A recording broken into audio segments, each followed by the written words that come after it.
Swayam Prabha. Digital India. Educated India.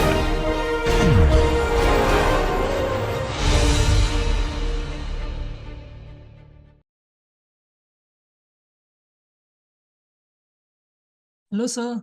Good evening, sir. Good evening. Yes, sir. Welcome back to this live session on management of new products and services.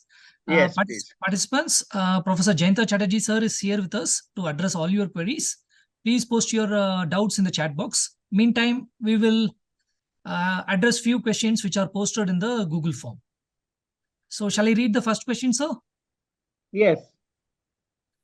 So the first question is, differentiate between B2C and B2B products and provide examples of products that can be both B2B and B2C. Okay. We are in the context of new products and services. B2C, which means business to consumer. So these are products or services which are purchased by an individual or by a family for direct consumption.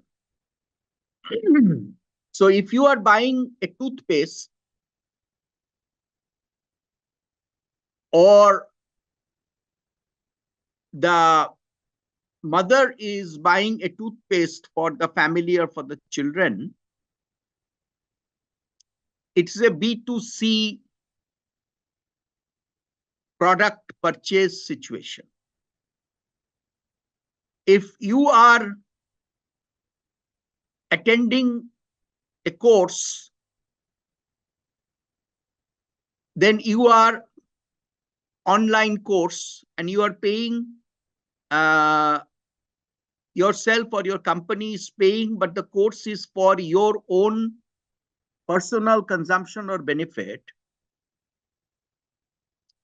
then you are in a service B2C procurement situation.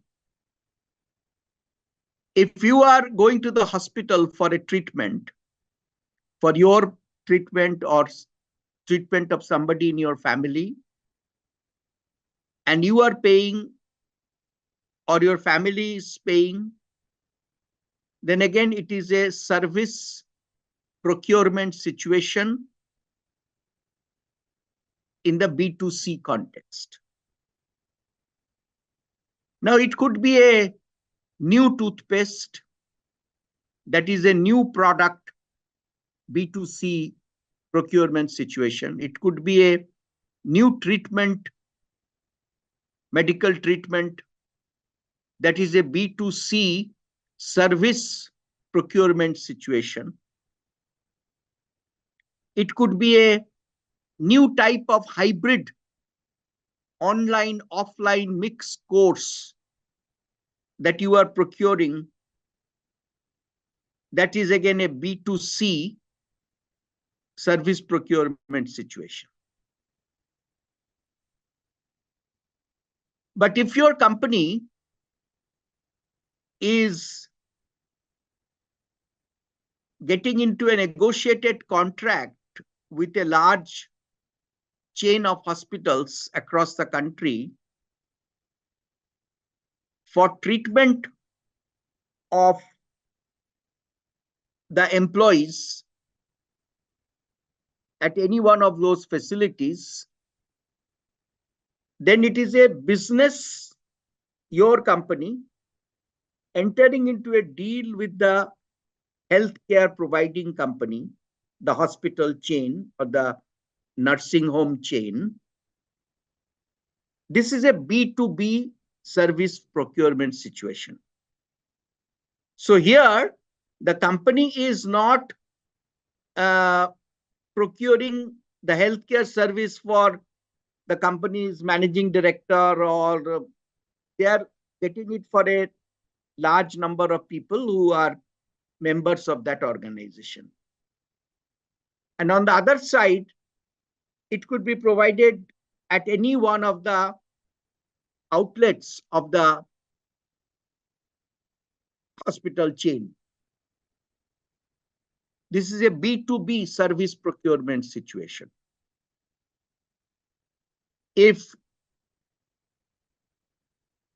Maruti is entering into a contract with Asian Paints for as a primary supplier of paints for a particular model for a new type of luxury car, or entering into a specialized paint contract for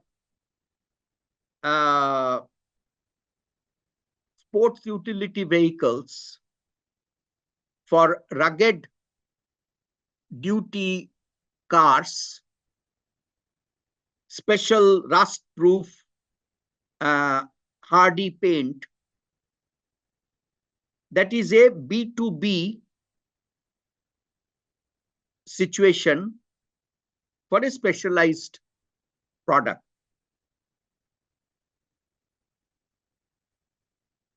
But this is an example where I am getting into the same product, this paint from Asian Paints, for sports cars or for adventure cars or for cars which will go in some kind of a rough duty. That special new type of paint, when purchased for upgradation or replacement by an individual,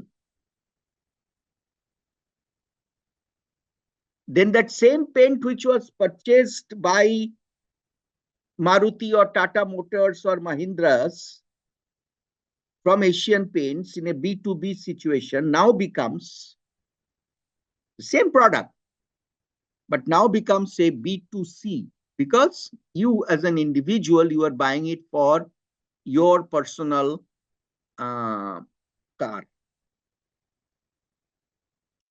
So the same product often will be playing in the context of B2B or in B2C. And important that when it comes to a new product, a new service situation,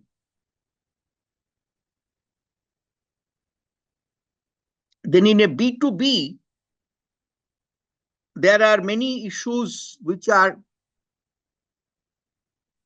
beyond the first sale. There will be issues relating to long-term service. There will be issues related to regular upgrades. So there will be what we call upsell situations. That means, you are going into higher and higher levels as the product evolves. So if you are a paint supplier and you are selling to an automobile manufacturer, you are getting into a situation of today's product as well as tomorrow's products.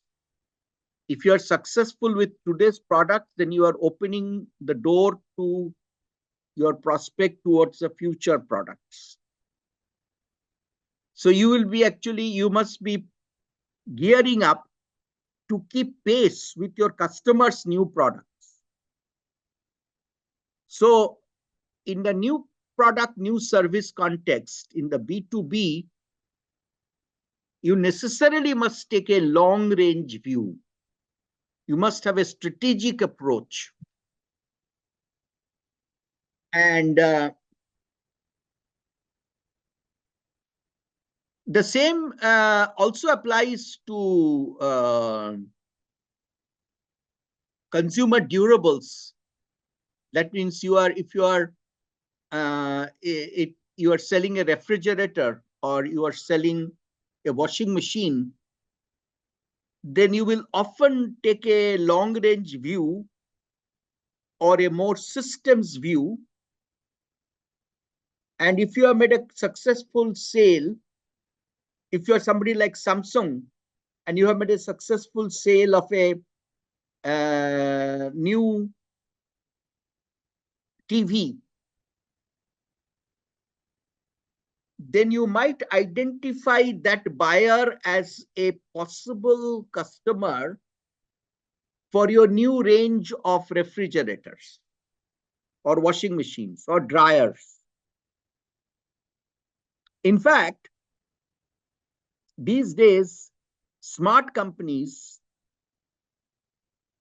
when their people come to install one particular type of white goods, they will often inquire and try to find out that what could be your white goods requirements of other types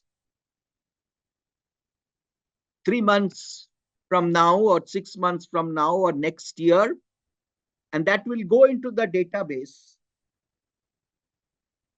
and you will get a sales call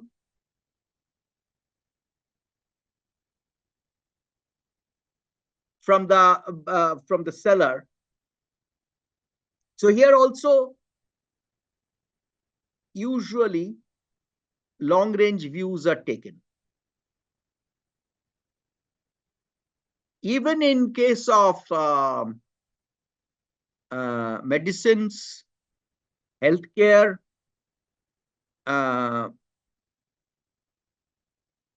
new products are introduced, new services are introduced to existing customers on a priority basis. Because if you have a current satisfied customer, then you are more likely to make a sale for a new product or a new service. So these are some B2B, B2C situations and some examples of common situations. Thank you so much, sir, for explaining in a very detailed manner, differentiating B2B and B2C. And now let us go to the next question, which is on explain the minimum viable product with an example. That is the question, sir. Okay. Minimum viable product or MVP it could also be when we say product here, we are talking about both goods and services or combinations. So the concept applies equally to a new say the same. We will take the same example like a new washing machine. Now you want to introduce a new type of washing machine to an area where there is a lot of problem with respect to electricity interruptions. So which means that there are frequent power outages. Now in a washing machine, as you know, suppose the machine is running with a load of washing and suddenly the power fails, which will be a situation in an area where there are frequent power outages. Then in the earlier type of machines or conventional machines, the washing cycle will stop. And when the power comes back, then you may have to restart from the beginning. This used to be a problem. But then your company does, like many companies have done now, that there are smart machines. It has memory, so it retains its memory that where it was when the power failed. So when the power comes back, it starts from that point in the washing cycle. You don't have to restart from the beginning. In fact, you may not even, in smarter machines, you don't need a manual intervention. In very conventional machines, you have to physically restart the machine. Somebody has to come and push a button. But there are smarter machines where power goes off. The connections are all there. Power comes back, the machine restarts on its own. It doesn't need any human intervention. Now, this is an advanced machine. You want to introduce this product. The MVP concept says that you don't wait to complete all the development work with respect to this particular washing machine, but you actually develop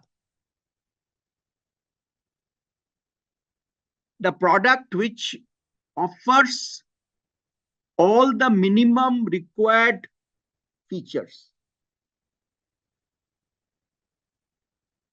You introduce that product, like this machine you introduce. It has this feature that automatic restart is there. But automatic restart may also, for good functioning, it may need some other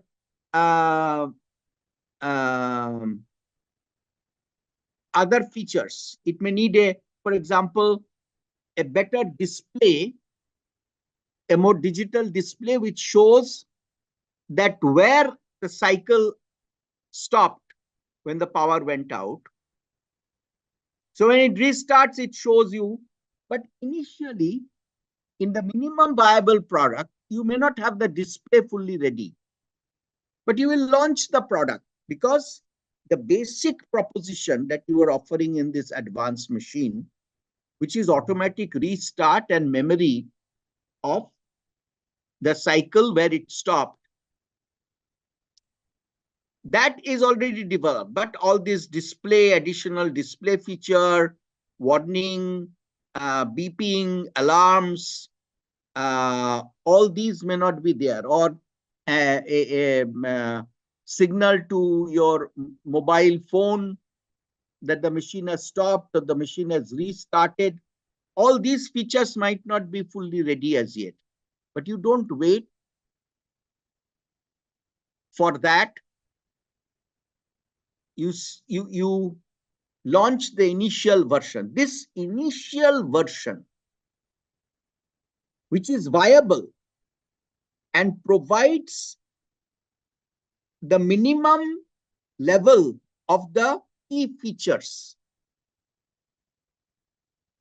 that's the minimum viable product. Now, the advantage of the minimum viable product is that how important is the signal to your mobile phone from the washing machine that the machine has stopped or the machine has restarted or your cycle is complete, etc. How important this feature is to your majority of the customers. You would get a much better feel if you are getting that feedback from a customer who already has your advanced machine installed. You will be able to fine-tune your further developments. You will be able to correct some of the problems with respect to this version.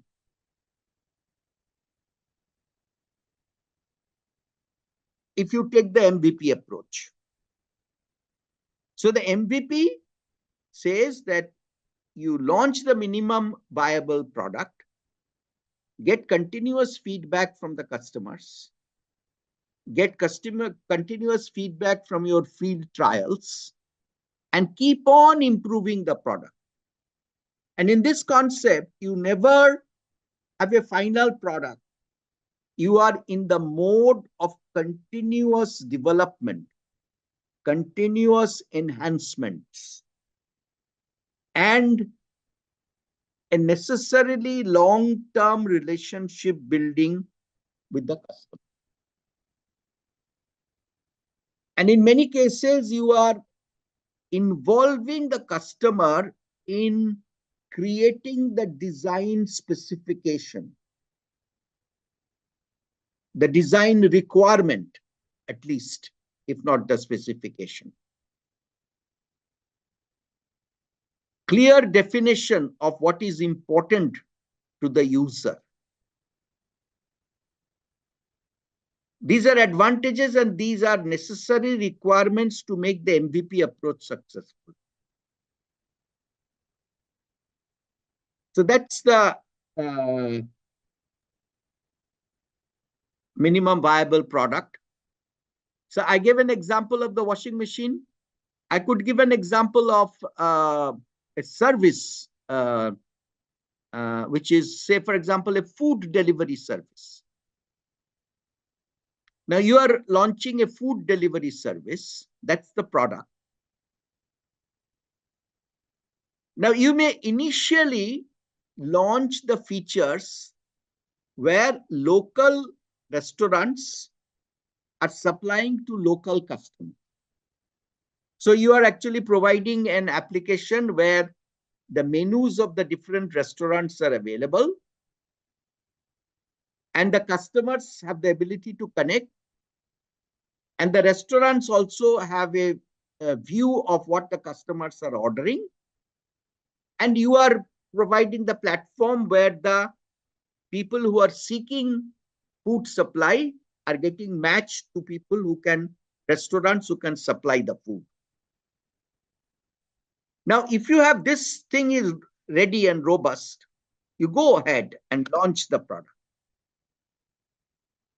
The service is available, and then you can keep on adding depending on the real life feedback from customers. For example, you may add the menu search option. That means customer can now search by the menu of a particular restaurant, or they may search by way of the name of a dish or kind of cuisine. They may search like Chinese non-vegetarian, or Gujarati vegetarian, or Bengali vegetarian, and your app will then provide at that stage. That means this is improvement beyond your MVP. So initially it is just the restaurants, their menus, and the customers and the connection. But then you are actually providing continuous upgrades where people can do more and more targeted searches, and they can, your app may retain what was your previous purchase. So now if you feed in, this is where actually you are continuously improving on the MVP. So now to this food delivery service, you put in Chinese, it will immediately bring up from its memory that what is it that you ordered earlier from this cuisine, from which restaurant, what type of items you ordered, so that the customer's ordering process becomes easier or quicker. So again, initially we launched the product, restaurants, customers, connection. And now you keep on adding features. This is the advantage of the MVP, that you catch the business early in the cycle. You are already generating cash flow. So cash flow generation and product improvement, product enhancement, new features, new capabilities are continuously added. So this is MVP, so often called also the lean product development or lean service development approach. So you start with the bare minimum, but viable minimum, not half-baked. It's working. It's almost bug-free. But new features are coming. This approach is now becoming almost standard in both for goods as well as for services in the new product, new service domain. Thank you so much, sir, for answering this MVP concept in a very elaborative manner. Now, let us move to the next question. The question is, explain the Delphi technique with an example. Okay. The Delphi technique we will normally adopt for a new product or a new service, which is maybe very radically new, or it is involving technologies or features which are cutting edge. So we have this new technology, Internet of Things, or we have the new technology of artificial intelligence. Now, if we embed artificial intelligence in a washing machine, say an industrial washing machine or B2B washing situation. Say, for example, these large washing machines which are procured by large hotels or hospitals. Now there, if we introduce artificial intelligence, then for the research development cost involved, the price of such a machine with built-in artificial intelligence AI will be more than a conventional machine. In the Delphi approach, what will be now AI built-in can offer a large number of new features. But which of those features we must have? Which of those features are good to have, but the customer may live without it? Which of those features the customers may live without, but if provided will delight the customer?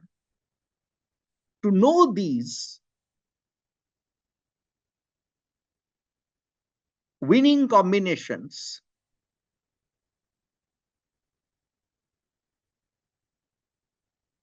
if we do a survey of customers at large, we may not get proper inputs, because for many customers it will be difficult to visualize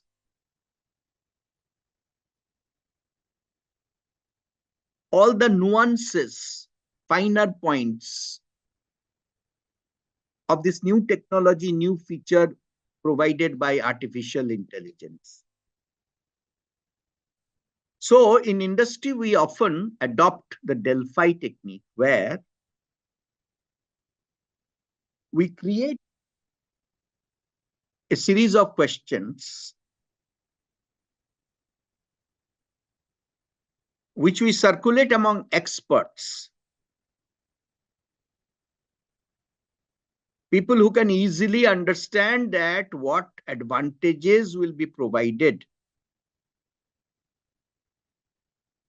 by this new technology, but they also understand that what will be the cost implications, price implications. You take the feedback from these experts, and as anonymous feedbacks, that means if Mr. Murali Krishnan is one of the experts, when we circulate his opinion among the other experts, so what happens is we get a first round of inputs from the experts. We create a compiled report. We don't provide the names or addresses or anything like that. This compilation then we circulate among the experts again. So the experts then see that what opinions he or she expressed and what opinions have been expressed by other experts. And then again, a set of questions are asked. And by reading the feedback from all experts, the experts may actually revise or come up with new ideas or new suggestions or new opinions. But this is, there are variations. Sometimes we may do this kind of reiteration among people who are known experts, because there are certain advanced fields where the number of experts may be few and they may all know each other. So you may actually, you may do it in an explicit open manner, or you may usually it is done by this kind of anonymous feedback and recirculation of the feedback among the experts, and certain number of rounds may be done. So this is the Delphi process in a the basic framework. There will be variations, as I said, depending on the field you are in. If you are looking, for example, an advanced biotechnology product development, or you are looking at some kind of a quantum technology application, then you may tailor this process to the context and depending on the level of sophistication. In some cases, you may get a large number of experts. So the process may take a long time. These days, because of the availability of electronic media, this getting opinion from experts and recirculating the compilation of the experts' opinions, it has become a faster and easier process. Earlier, it had been done by mail. So that time it was a long process. Sometimes experts were brought together and it was done in when it was really urgent and it was complex, then you could actually make hybrid systems where some discussions were also integrated into this process. But nowadays, as I said, you create a questionnaire, circulate, get opinion, create a compiled output from all those inputs, then again circulate, then again get input and do it few times. So as I would again mention that this process is mostly adopted where the technology is very new, the market is very new, both are new. So this new technology, new market situations often need the Delphi type of market research technique.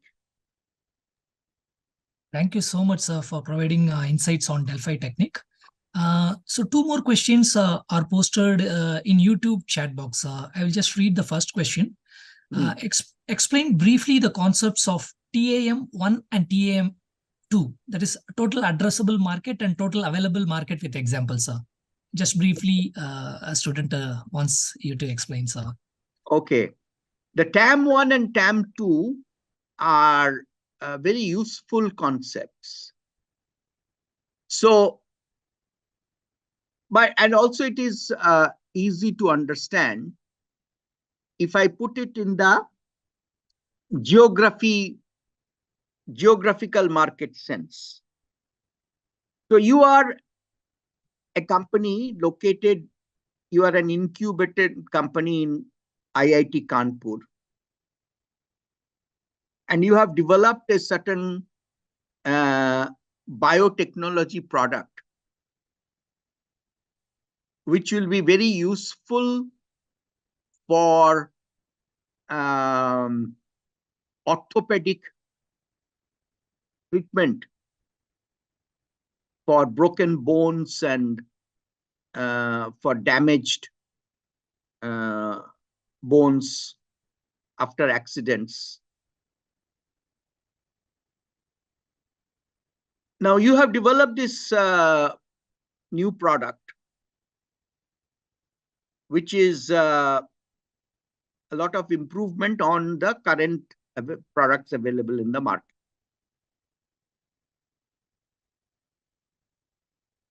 Now, total available market will comprise of all hospitals, orthopedic clinics across the country. If one stretches, it is across the world. These days, we will often think big. And in case of advanced products like biotechnology products, the world is your market. So the total available market is at least the whole nation, and in many cases, the whole world. But you are a high-tech startup in an university incubation park. You may be very capable, your product may be very good, but the sheer logistics, the capacity requirement for supplying the whole country may not be ready. So you have to define your steps. So in many cases, if you are this company incubated in IIT Kanpur, you will decide just for a practical approach, viable approach. I mean, it is desirable that you go to the whole nation in one go, but that's not feasible.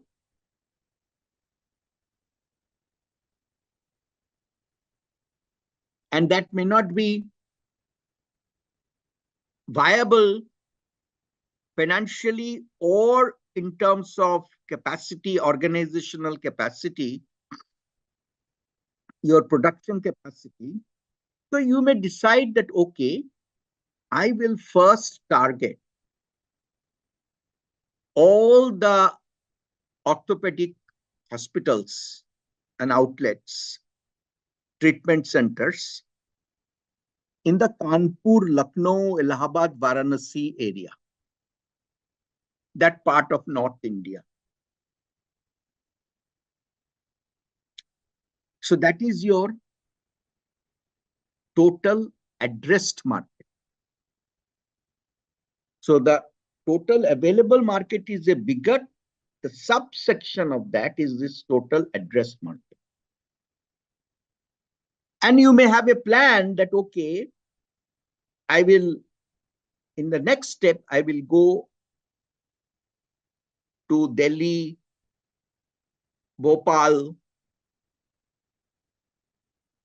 In the next step, you may say, okay, I will go beyond the northern zone and I will go into the western zone or the eastern zone.